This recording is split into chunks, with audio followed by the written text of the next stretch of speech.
Good evening. I'm Jim Wabandato. I'm a program officer at the Indian Land Tenure Foundation. I've been with the foundation about 8 years and have done a number of community presentations on various issues. The pandemic caused us to take a step back and figure out how we could continue getting information to landowners, ag producers, and other realty professionals. In addressing that need, I really was looking at a target audience that might have a few minutes that they could put into this. They might not have 90 minutes to 2 hours to go through a webinar, and design this as a town hall. Now, by town hall, what I'm specifically talking about is the ability to provide answers to you in a question and answer format. And the wonderful thing about doing it in questions and answers is it gives you a chance to get answers to the questions that bug you on various topics. Tonight, we're going to be looking at gift deeds. I had been working with and have invited Daisy Minthorn. She works for the Confederated Tribes of the Umatilla Indian Reservation, and I'll have her more formally introduce herself and share what she'd like. Hi, everyone, and thank you, Jim, for inviting me to sit in on this town hall with you tonight. I hope wherever you are, you're staying warm. And if my voice gets a little raspy, please excuse me. I am trying to get over a cold. But like Jim said, my name is Daisy Minthorn. I'm an enrolled member of the Yakama Nation, and I am a lifelong resident of the Umatilla Indian Reservation here in Pendleton, Oregon. After I graduated from Eastern Oregon University in 2005, I came home to work for the tribe. I worked in public safety and I worked for the tribe's housing authority before coming to the land program. So I've been with the tribe's land program for about 8 years now. I'm a realty specialist and I mostly focus on land sales and gift deeds. Back when I started, I used to draft these gift deed forms in Microsoft Word. That's kind of how I came familiar with the process of gift deeds, all the terminology that's included with it, including legal land descriptions, maps, how to read allotment information, how to look at inventory reports, how to look at a title status report. That's where I learned what the different types of ownership interests are, like title interests and life estate interests and things like that. And that's where I really learned what land fractionation really is. Most of Indian land is fractionated. And because of that, finding a way to work within your land becomes really difficult, because a lot of times you own on a tract of land with multiple people. And in order for a lot of these land transactions to go through, you have to have majority consent on a lot of these things. And obtaining a majority of consent is really, really difficult, especially if you own on a tract of land that has hundreds of owners on it. If you own, where with family members and you might not get along, it's just, there's so many issues with tribal trust land that gift deeds is, one of the really good options that people have to work with what they have. I kind of laughed when I read Jim's introduction for this town hall, because it said something about you'll hear from Daisy Minthorn, an expert in gift deeds. I really wouldn't call myself an expert, but I've been around long enough to know what it used to be like. And I've been trained in all of the latest BIA trainings and database training modules that we've had to go through. So I'm familiar with what it takes to get one through the system in today's time frame. I'm sure on some level we're all familiar with Indian land. Some of us are landowners ourselves. Some of us work with land, and some of us just through family or friends know people that have interest in Indian trust land. And all of Indian trust land is held in trust by the government for us Indians by the United States government.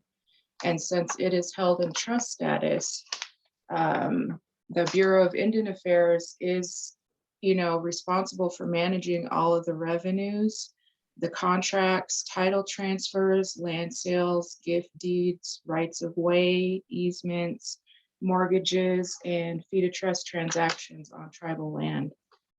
And if you've ever been involved with any type of contract renewal, a probate case, or any type of land transaction, you probably know that it can get really complicated and it can be really time consuming as well. Indian land is not like regular taxed real estate. There's a lot of differences in what our land use and our land types are. And what I'd like to talk about and remind people of is that since all of these transactions are managed by the Bureau of Indian Affairs, there is a rule for everything. And those rules can be found in this thing, the Code of Federal Regulations. Sorry, that's not showing up very well, but it can be found online too. It's the CFRs, and they're updated all the time. Anything that you want to know about any kind of land transaction on Indian land, the definitions and all of the regulations can be found in that document. It is ever changing. I would keep up with it. I would follow it online because there are things that get updated all the time, especially with rights of way and fee to trust transactions and things like that. So everything can be found in those regs. So I'll go ahead and I'll break in real quick. Oh, yeah. There aren't a lot of resources out there for gift deeds. The Indian Land Right. Tenure Foundation produces Message Runner. It's a plain language publication that addresses different issues, so it doesn't come out on a consistent like quarterly basis or annual basis. Cutting Through the Red Tape was published a number of years ago. So some of the information might be a little dated. Some of it is dated, but it's still current and accurate. I did provide links in the chat feature so that you can see how to get to the red tape. We had at that time copied what could be used as an application for gift deed to Indian land, but that is again mostly outdated. As Daisy mentioned, as the Bureau of Indian Affairs changes its rules, processes, and procedures, they continue to bring more of the activities into a very finite or very specific system within the trust asset account management system, TAMS as it's referred to. And so the form is probably less prevalent, but it might give you a sense of some of the information you could use. I did include my email address in the chat so that, as Daisy mentioned, she will have additional forms that she can share with me, but was unable to retrieve them from their storage space at this time. So if you are interested in getting additional information, forms from Daisy, from the Indian Land Tenure Foundation, certainly send me an email. And finally, the last piece I'll mention as we get to it is there is one last PDF that I listed in the bullet of 3 items, and that refers to the appraisal process. And so we'll get into that in a little bit later in our conversation here. But again, I just want to point out at the beginning that there are some resources in the chat feature that you can pull up as we go through. Thank you, Daisy. All right. Along with that, the Indian Land Tenure Foundation also came out with a publication too that I use, and it's on their website. And it has a lot of the acronyms on there if you get confused with like all of the different definitions of that. It's really great info.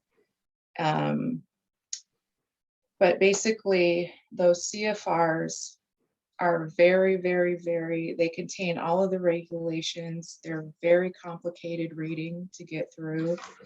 I remember back when I started in my position, we could get through a gift deed signing in one session.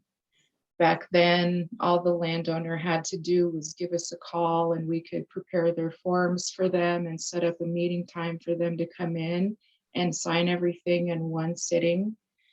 But now, because the federal government is trying to transition to a paperless system, everything has to go through the TAM system, which is the BIA's federal system of record.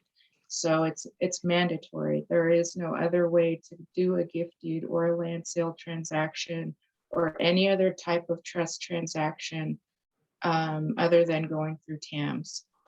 It's a very broad database system. It's pretty complicated. And to even get access to it, you have to go through some pretty extensive training with the database people in Dallas. But I've made it through all of that. And I've been pretty successful at getting some transactions through. And what's a little different now is that with that new TAM system, those forms are all barcoded now. When you request a transaction through a gift deed process, the realty specialist at this point in time has to use the TAM system. So they're entering all of your information in there and they issue you a case number and they print out a blank application form. And it does have your grantor ID number on there and your name. And it's still pretty similar to what the Indian Land Tenure document looks like, except at the very bottom, it contains barcodes. And that's because whenever those forms are turned in, staff just scans them and they upload right to the system. And it's supposed to kind of help make the process a little bit easier. I'm not sure if anyone has ever participated in the land buyback program that the federal government does, but in that packet, they sent out a deed and a inventory and also a summary document where you can select which allotments out of your entire inventory that you would like to work with. So the gift deed forms are actually going to look very, very, very similar to what those land buyback forms look like, with all of the barcodes, the case numbers, and the places where you fill in the blank, where you shade in those areas. So basically, where I like to begin is by asking, what is a gift deed? Talking to Jim back in a few months ago anyways, he mentioned that somebody had an idea to talk about gift deeds because it's, the month of December and, it could be considered a gift for your family, and it really can. But basically what a gift deed is a transfer of property from one person to another by means of a written instrument, usually the deed form. And since it's a gift, it's processed as a gift and there's no money exchanged in the transaction. So that process of the appraisal that Jim mentioned earlier can be bypassed by doing a gift deed. Why do a gift deed? In most cases, that appraisal process can be waived, and that's a huge time saver. Usually with every trust land transaction that we do, we have to request an appraisal. And that's basically what it gives comps, and it gives the land, what the value of that land is if you were to sell it for fair market value. Another reason to do a gift deed is since there's no change in the land use or there's no any ground disturbance, you can actually waive the requirement to do an environmental assessment as well, which is another huge time saver, because like with all other federal transactions, getting that environmental report is a huge part of your case. So the ability to waive that is pretty major for a gift deed, and it lessens the time that the that it takes to get the entire transaction through the system. And also, a gift deed is going to keep your land out of probate when you pass away. It's basically what you're doing is you're basically managing your land while you're still living. And you're deciding what to do with it now instead of waiting until you pass away, because all Indian lands have to be probated through the BIA. And usually the probate system can take several years. And once it's in the probate system, the rules that apply within probate is called APRA, and that's short for the American Indian Probate Reform Act. And within those regulations, it defines what an eligible heir is. And there is a risk in that, because if you don't have any eligible heirs when you pass away, APRA basically gives the tribe, the ability to step in and purchase that interest from your probate. And once that happens, that interest then becomes part of the tribe's revenue, or well, in a way it does become part of their revenue if there's contracts on it, but it becomes part of their inventory. And so to keep land within your family and, without having any tribal interests, gift deeding is probably your best option for that. And Maisie mentions the American Indian Probate Reform Act. We've covered this in other town halls, but succinctly put, the American Indian Probate Reform Act has an impact on most allotted Indian reservations. I forget the exact number, but it's in excess of 175 tribal communities where land was allotted.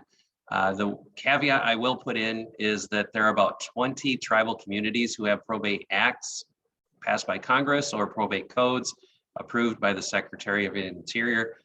And the reason I mention that, Confederated Tribes of Umatilla Indian Reservation is actually one of those. They were originally a congressional act. Tribal leadership about 10, 15 years ago decided to update how probate would occur. And one of the more important reasons when you look at gift deeds on these particular reservations is they may restrict who can inherit it beyond what APRA implies. So again, going back to Umatilla, you have to be a tribal member of the Confederated Tribes to inherit land within the reservation boundaries. So if you're Yakima and you happen to have land today, you cannot pass it to your Yakima children. That's exactly right. And I do encourage everyone, wherever you own land at, to research that inheritance policy for your tribe to see what will happen when it gets probated. But another thing that people can do that makes, this transaction a little bit different is you can set it up to where you can retain a title interest for yourself, or you can retain a life estate interest for yourself, and you can give the title interest to the person that of your choice, basically. So you're saying there are three different parties potentially? What's that? So there are potentially three different people who could be involved in a gift deed? Is that what you're saying? Right. Exactly. It sounds a little complicated, but the landowner is considered the grantor in this situation. And depending on what type of interest they have in that allotment, they usually have what's called an all type of interest, which means they own the title and they own the beneficial interest on that particular tract of land. But with the gift deed, the person can actually give the title out, to the person they're wanting to, and retain the life estate for themselves, meaning that if they have a home on that allotment, they can make life use of it, through the rest of their life. If there are any contracts on that particular tract of land, like farming, grazing, any type of revenue, they will continue to collect that until their death. It stays out of probate. Once the person passes away, realty staff uploads a copy of the death certificate, and then that's when the beneficial interest reverts back to the person in the original gift deed. So it eventually goes back to the person and without tribal involvement. So what you're saying then is, when I give it to my daughter, it's now her land, but if I retain a life estate for myself, I can keep getting the lease income from that. Right. Like all of your crop shares, a lot around here on Umatilla Reservation, our big crop is wheat. And a lot of people have homes where, part of it is on cropland and, their home is on that other section of land. So essentially they want to hold on to that revenue for the rest of their life, and just, retaining that is a way to do that. So it gives the person just the title to it. So it's a benefit. It's really a benefit for people. And I had mentioned there's a third party. So with two daughters, I could give, say, my younger daughter the title interest and my older daughter the life estate interest. I believe so. You could reserve it for yourself, or I believe you can give it to another individual. It just depends on what's on your inventory. If you only have a life estate interest, because I've worked this type of weird situation before where a person only had the beneficial and they wanted to gift deed it to their brother, that's entirely possible. But you can't give what you don't have. So it's really, really, really important to check your inventory and to make sure that you understand the different types of interest that you have on that report, because a lot of people inherit more than one time. So you could have a few different interests on, that tract. I just worked a case recently where a landowner, they were cousins. So one cousin gave a 1/6 interest to her other cousin to try to get her shares up so that she could try to get a home site put on the property. Well, that didn't work out because of zoning regulations and other, family issues. So their agreement was, if I can't get a home built, I'll give the land back to you. Well, there are several different interest types on there. So there is the 1/6 interest that she had, but then she also, had other interests on there that she inherited from her grandparents before. So it's really, really important to work with your realty specialist to make sure that you're giving the correct interests out. And those forms can get really complicated. So just ask a lot of questions on how to fill those out properly, because I know that they do send out a 1-page instructional sheet that goes along with every application and every deed that gets mailed out.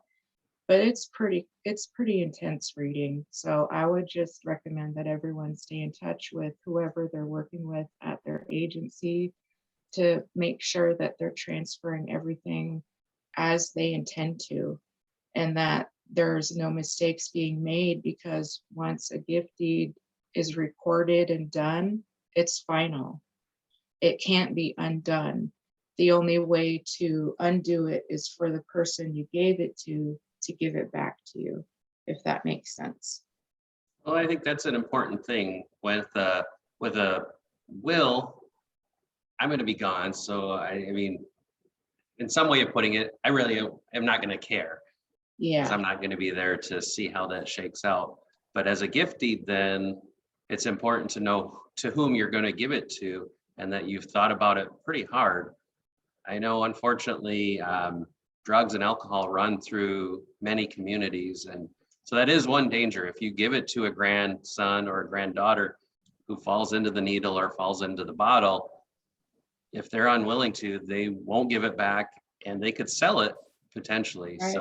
So there are some unfortunate circumstances where that stuff has happened. And I want to highlight that the Yeah, gift deed doesn't solve everything, but it is a tool that you can put into your landowner pocket. exactly. And you can get really creative with it too. Like if you have multiple siblings and there are a lot of you and you want to trade interests so that on one tract you're the majority owner and on the other tract your sister is the majority owner, gift deeding is a way to accomplish that too, to try to get creative and keep more interests that are usable for yourself and for your family, especially with trying to do home sites and getting homes built on reservation land. It's really, really complicated process. Speaking of process, I did pull up your the Alaska conveyances gift deed that you had Oh shared. yeah. So I did put that in the chat feature so folks can pull this up.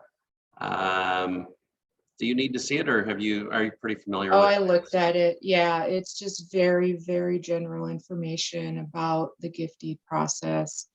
And I think if you continue to work through that site, you'll eventually land on contact information for all the different agencies.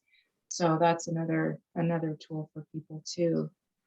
Um, but to really get into the process of requesting a gift deed, what you're going to want to do as a landowner is get a copy of your latest inventory.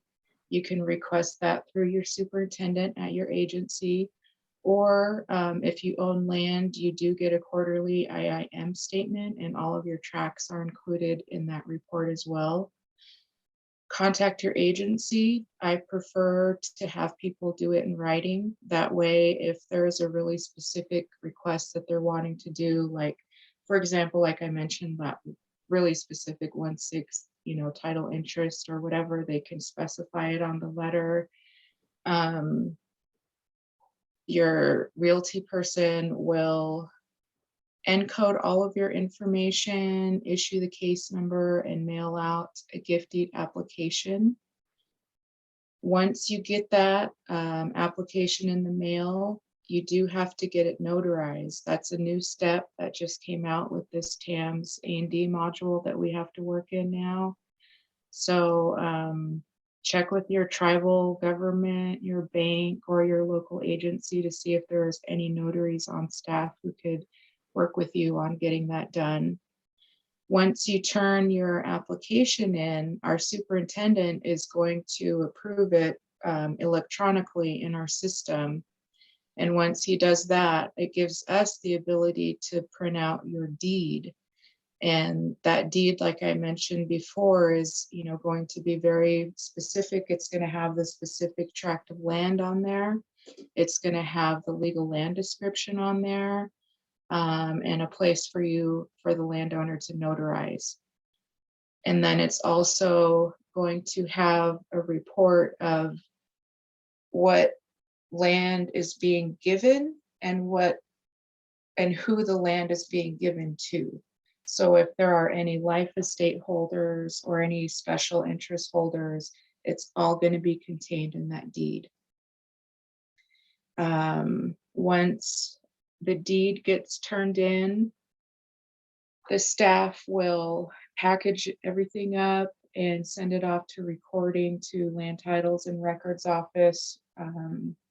It'll get stamped as recorded, and they'll actually update all the interest in TAMS to make sure that the fractions and percentages get updated on your interest inventory reports. And then another thing I wanted to mention too is that while all this is going on behind the scenes, there are some things that your realty staff person will be working on too. For every tract of land that you want to include on your gift deed, they're going to either have to request an appraisal or they're going to have to request a waiver on that tract. There are situations where people do have to be informed of their fair market value when they do a gift deed. That's mostly when they trade amongst each other, situations like that, where they're not going to, exchange money. They just need to know if the values are close enough to, accomplish what they're doing. And then also for every tract of land that you want to have included on that transaction, they're going to have to request that environmental exception review. And it's a pretty simple report. But like I said earlier, every trust transaction has an environmental component to it. And gift deeding is super easy in terms of getting that because there's no change in land use. It's just a change in title only. And the transaction, you're not disturbing any ground with what you're doing. You're not, making any modifications to your home or anything like that. It's just a title transfer. So we can get that exception usually every time.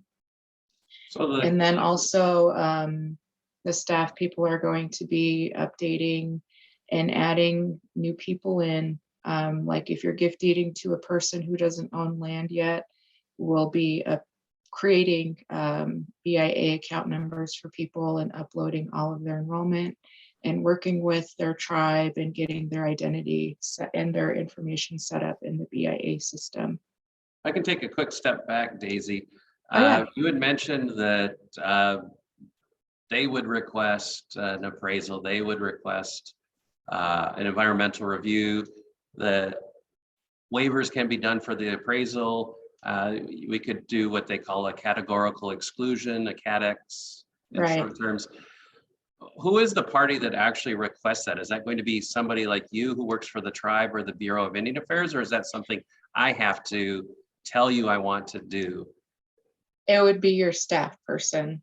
I'm a since I'm a tribal employee, my wages come from the tribe, but I'm considered a government contractor. So I do have the ability to go in and request those categorical exclusion documents.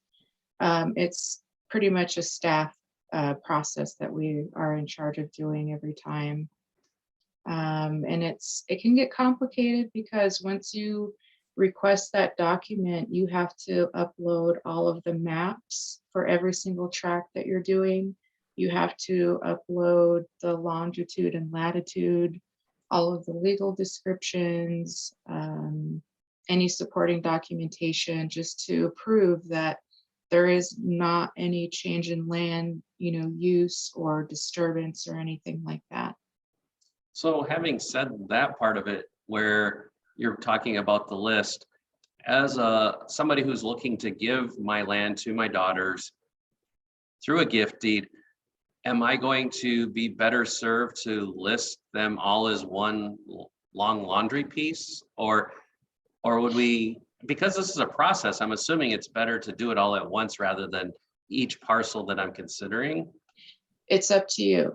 You can, now that we have the TAM system, we can do it multiple tracks at a time. If you're sure about who your grantees are and you're pretty decided in it, we can include multiple tracks, or you can request to do them individually.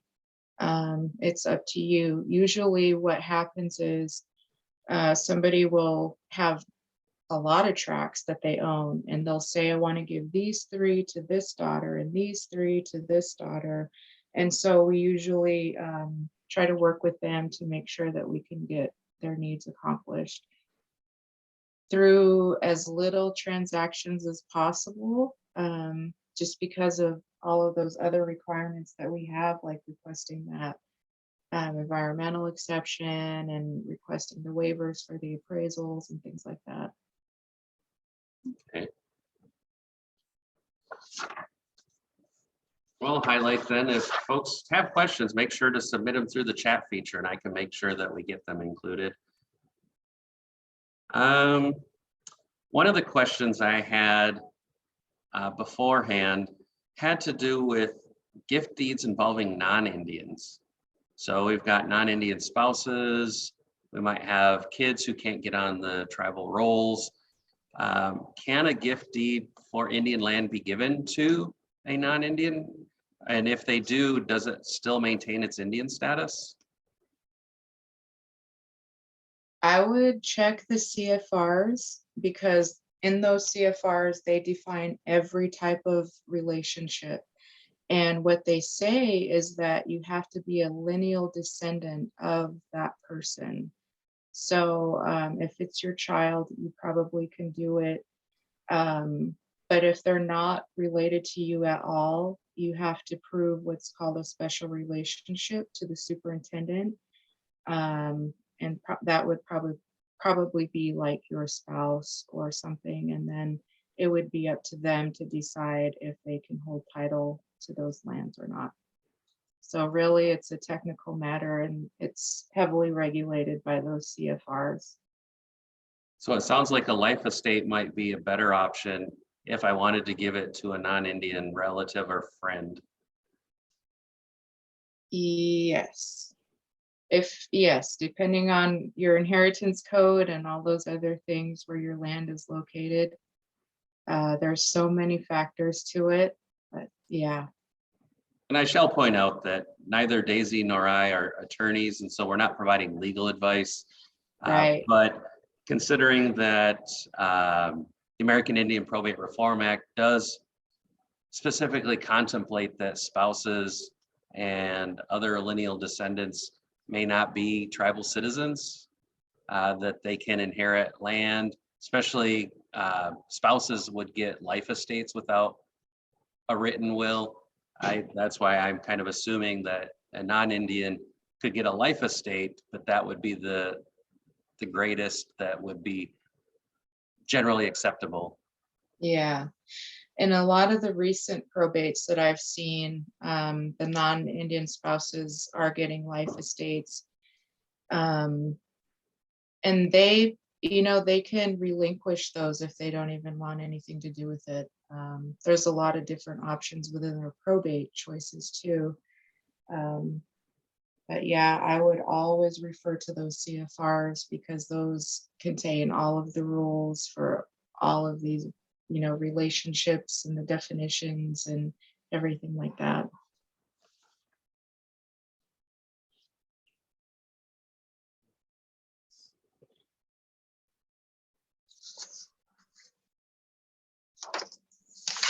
I feel like there was something else that I was going to say, but I forgot what it was.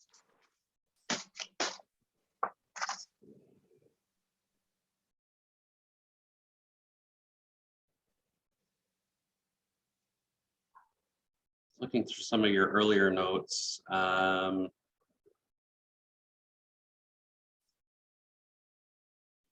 think one of the notes you had talked about, how much responsibility should I bear in making sure that this thing stays on track? I would, I mean, you mentioned writing, putting information in writing. yeah, that's usually a good starting point because what you're doing is you're starting a case. You're trying to start a case. And if you have something in writing, that's something that we can include in our documentation that, hey, someone, stopped by and made this request that they want to do a gift deed. And then, I don't know how other agencies do it, but I like to work in the order of receipt. So depending on the date of those request letters, that's how I go. That's how I work in the order of how I get those transactions out. Okay. I'm looking at some of your other notes as well, and you talk about 2 separate notary appointments. I do know as the land buyback program for Native Nations was rolling out, we were getting cases or reports that folks were charging for notary. Can you talk a little bit about how the notary process fits in with doing land transactions and where people might be able to find notaries? Right. So for these applications and gift deeds, we're required to start sending them out via certified mail, just to ensure that they're going to the actual landowner. And part of that responsibility is getting your document notarized. So basically what you're doing is the notary is attesting that they're witnessing that you signed a document and that your identity matches the name written on the document. It's a way to kind of reduce fraud, and especially if there are like elderly landowners, it's a way to ensure that they're really making the choices that they want to make on their own. Because it gets weird, people get weird.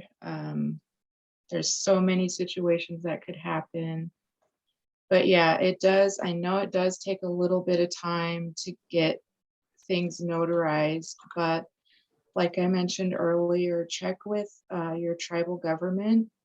A lot of the times they will have notaries on their staff. I know here at Umatilla Agency, we've got about 3 or 4 active notaries. And then if you go to a bank to get a document notarized, sometimes they charge for those. Or if you go to a private party to get documents notarized, they can charge. So I would always make sure that you know what the fee is ahead of time. And I don't pay for a notary if you don't have to. I would try, to find someone in the tribe or, someone to get that taken care of for you, just to make it a little bit easier.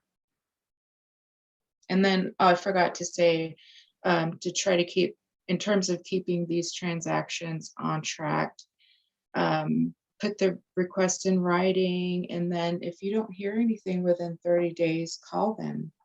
I always recommend people call and just check in and, just talk to someone and say, hey, I turned in a letter. I wanted to get started on a gift deed. Can you let me know where it's at in the process?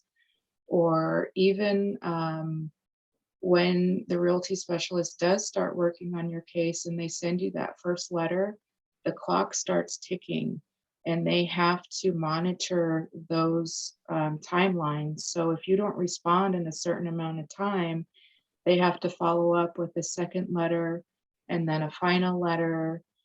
And basically, it's just a huge documentation chain to ensure that we did try to, help these landowners achieve what they were trying to achieve. And I appreciate what you're sharing with how you work at the Umatilla Agency. Now, if I'm a Umatilla citizen, it's possible that I may well end up having land at Nez Perce Yeah, and Warm Springs. Would you be able to help me do my land transactions for those reservations also? unfortunately, I can't. Because I work at Umatilla Agency, I can only work on lands held in the Umatilla Reservation. So that means if I'm working with the landowner who has land here at Umatilla and Yakima, I can only work on their Umatilla gift deeds. And that person would have to call the Yakima agency to request an entirely new application for their holdings at that agency.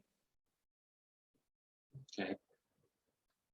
We I do can have a look couple. at people's inventories, but like for title status reports, we don't have access to any other tribal information about where their lands are located or anything like that. So it is complicated, and it does get complicated for people who own on multiple reservations. It's a lot of different agencies to work with. So if I heard you correctly, you could print me my personal trust inventory, which will show my Nez Perce and Warm Springs Yeah, lands. But if I had questions about whether there were easements, rights of way, leases, or any of that in relation to my Nez Perce lands, you would not be able to provide that title status report? no, we don't Okay, have access to any of other agencies' documents, including all their contracts, all their farming documents, what happens on those leases, all those old documents like easements and rights of ways, copies of all of those. We can't access any of it. All we have is what's available on our reservation. okay. I've got a couple of questions. The first one, I think I might see what I can do. So asked if a gift deed is another name or a misnamed for inter vivos or a living trust. And to my understanding, again, I'm not an attorney, but to my understanding, a living trust, an inter vivos transaction is designed to accomplish a very specific objective. The gift deeds that we're referring to this evening are explicitly meant to transfer title permanently to another party.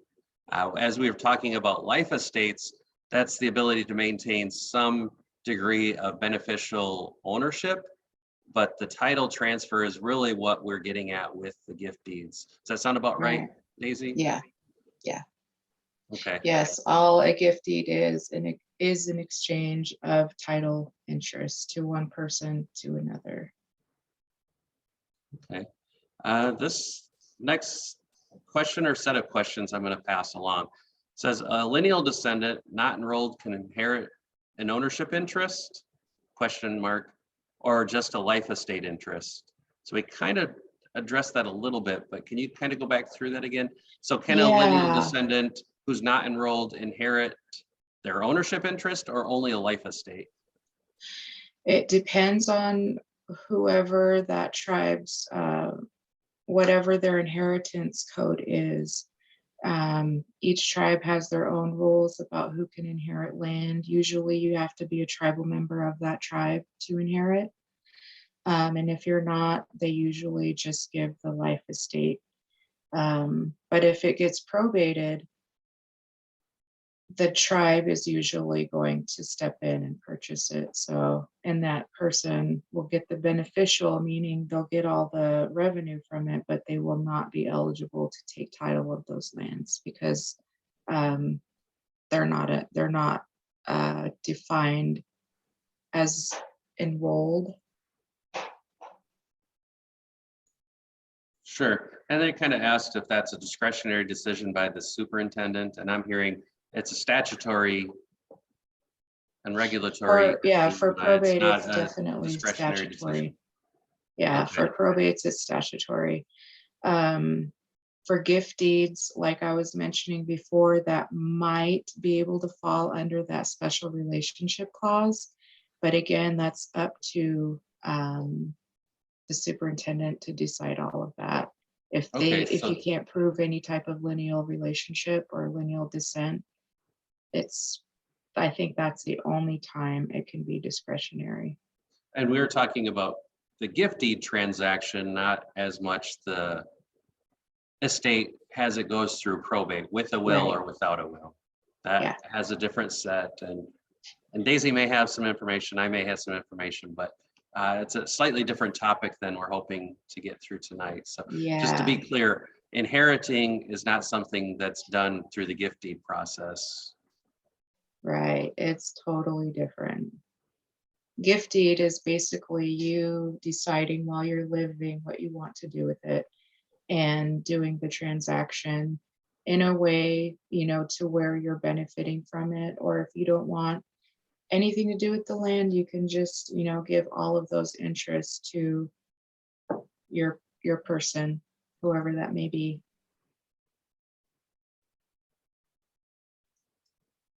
I think those are most of the questions I had. There's another question in there that I'll address in the chat feature itself. Are there other issues that you'd like to share in relation to gift deeds or other important topics that landowners and agricultural producers should be aware of?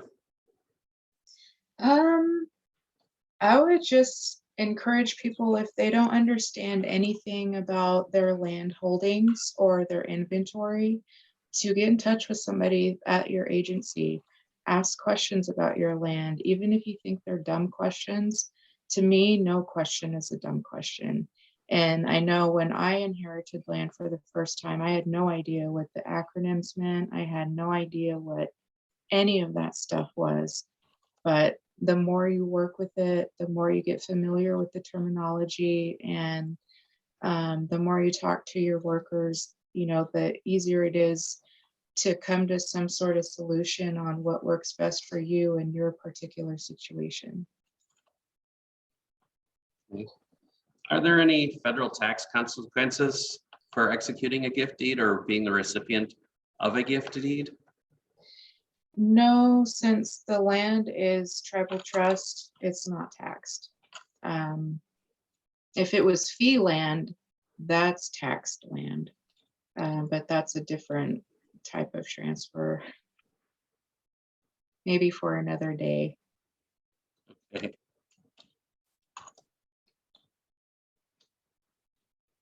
Well, we have up to 5 more minutes, 6 more minutes.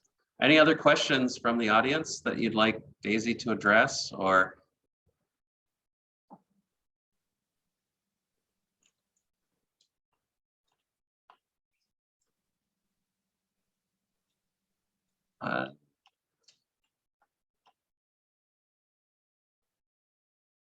If trust land is sold, is it taxed? No.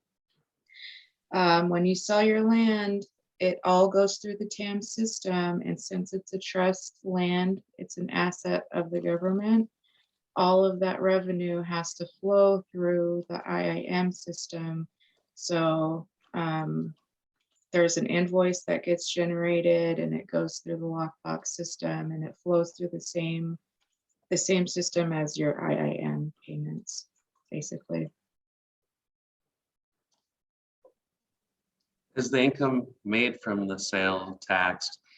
Not generally, again, because this is Indian land, the Supreme Court has generally stated that income derived from the land is not subject to taxation, specifically from the state level, but also excluded from federal taxation.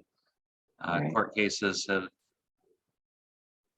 provided for other taxation of Indian land transactions, but not income derived from those sales. So when folks sold their interest through the land buyback program from Native nations to the tribe, that revenue, those monies that they were paid for their interests were not considered taxable income.